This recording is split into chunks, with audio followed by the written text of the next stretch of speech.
Hi everyone, excited to be able to talk with you all today. My name is Will Hawkins, and I'll be talking about a paper named The Ethical Ambiguity of AI Data Enrichment, Measuring Gaps in Research Ethics, Norms and Practices. This is a piece of work written with my wonderful co-author, Brent Mittelstadt, and was conducted at the Oxford Internet Institute. The purpose of the work was to understand how AI researchers engage with research ethics norms when engaging with workers on crowdsourcing platforms such as Amazon's Mechanical Turk.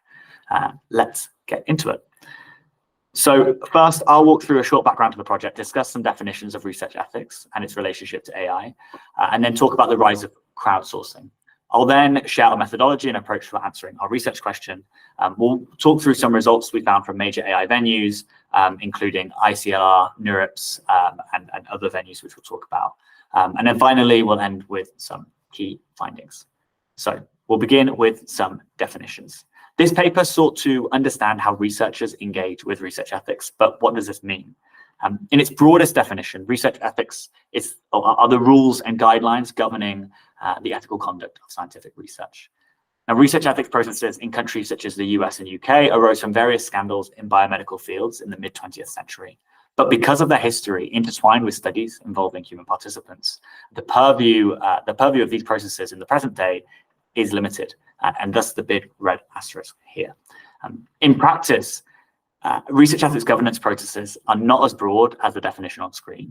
In the US and UK, institutional review boards, or IRBs, or research ethics committees, RECs, often only engage with studies which meet a specific definition of a human subject or participant in research. As much of AI's research involvement with humans is via crowdsourced workers who aren't the subjects of the study themselves, there is a lack of clarity for how researchers should engage with research ethics issues. And this is key as we're talking across this piece of work.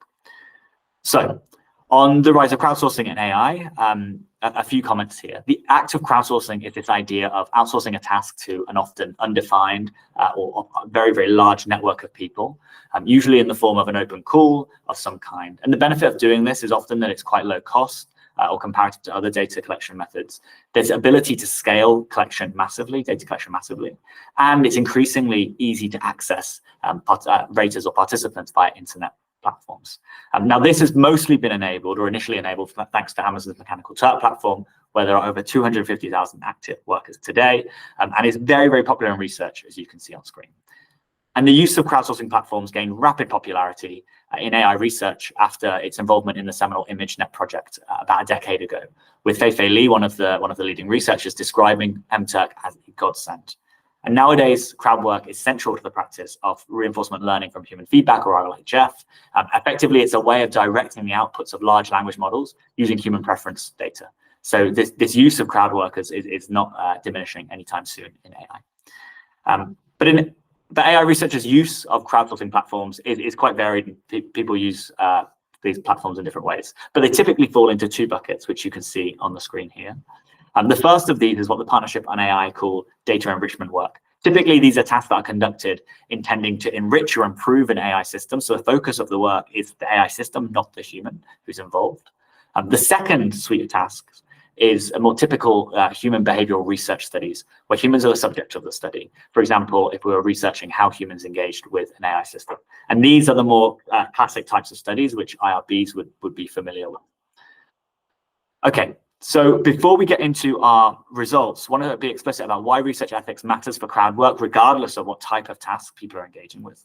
Here are just 4 types of ethics challenges associated across these domains. So firstly, there is an issue of underpayment. MTurk, as a platform, doesn't require minimum payments. Many studies, you can just pay someone 1 cent per task, and workers on average get paid around $3 per hour, according to various studies.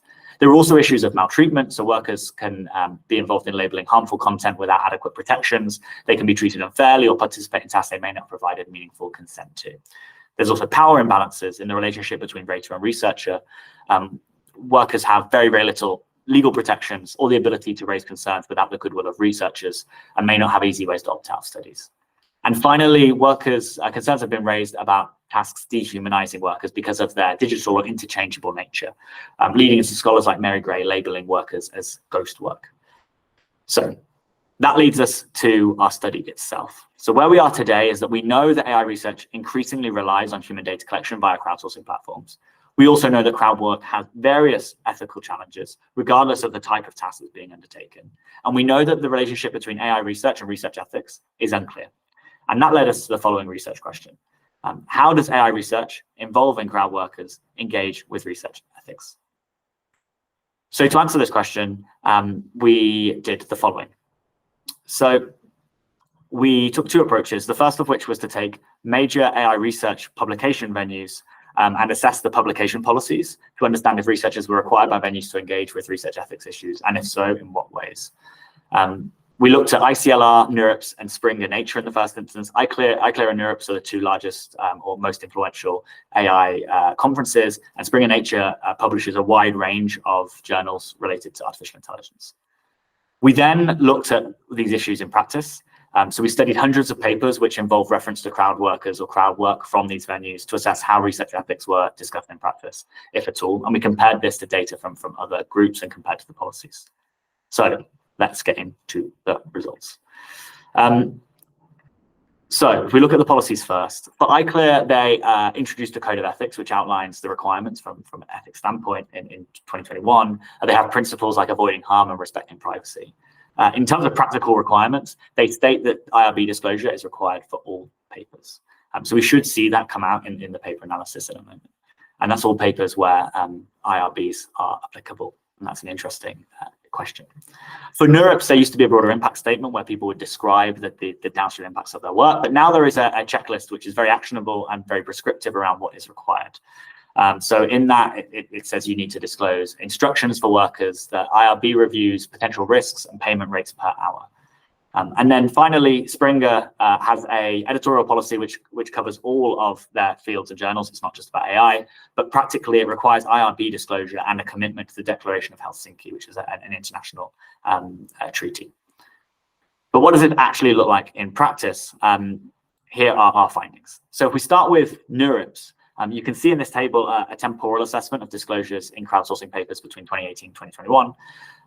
What we can see is that in 2018, of the 24 papers which involve crowdsourcing work, 0 referenced IRBs, just 1 disclosed payment rates, and none referenced consent or demographics. What we can see is that this has improved since we've had the checklist introduced. So in 2021, payment rates are now disclosed in 54% of papers. Now, we should, in theory, expect a 100% rate there because of the requirements of the conference, but it is a massive jump. And we can see some improvements in IRB consent and demographics, but comparatively less so. And the lack of demographic data is really interesting because of how demographics can impact the outcomes of studies. And this is no different in AI. So for any data collection which involves subjective decision-making, demographics may play a huge factor, particularly if it leads to training models. And the lack of engagement with this data is quite surprising, particularly with the rise of RLHF. Now compare this to ICLR, where we can see this comparatively less prescriptive code of ethics, and there are fewer disclosures across the board here, which might indicate that the policies have some play in this. And then finally, we can compare this to Springer, where disclosure figures are somewhat comparable, but maybe slightly better across the board. This indicates that this isn't a conference issue, but perhaps a field-wide issue. And if you'd like to dig into these numbers more, please do check out our paper. Now, this might lead one to question whether this is actually a real difference between fields with established norms. So we looked at another conference with a greater history of engaging with humans for studies at CHI, and then we also looked at psychology journal papers published by Springer. Now, in both of these cases, we found that disclosure rates were higher, with psychology rates far higher than any AI papers. And this might be because psychology papers involve classic behavioral research, not data enrichment tasks. This was something we looked at in more detail in the paper. And you can see from the final graph here that this isn't the case. So you can see that whilst at NeurIPS, we do see disclosure rates being higher for behavioral papers at NeurIPS, they're still not as high as psychology. And so the standards are not specific to a certain task type. Okay, we're at time, so just a couple of key findings to conclude. First of all, papers at leading AI research venues do not align with traditional research ethics disclosure standards, and we saw that when we compared AI to psychology. Secondly, journals and conferences have a huge power to influence engagement with research ethics. We saw that the NeurIPS checklist has had a big impact. And finally, leading AI research breaks with scientific tradition by scarcely considering demographic data. This was a big surprise in our study and is something which requires much more consideration. Thank you so much for listening to this recording, and please do reach out if you have any questions.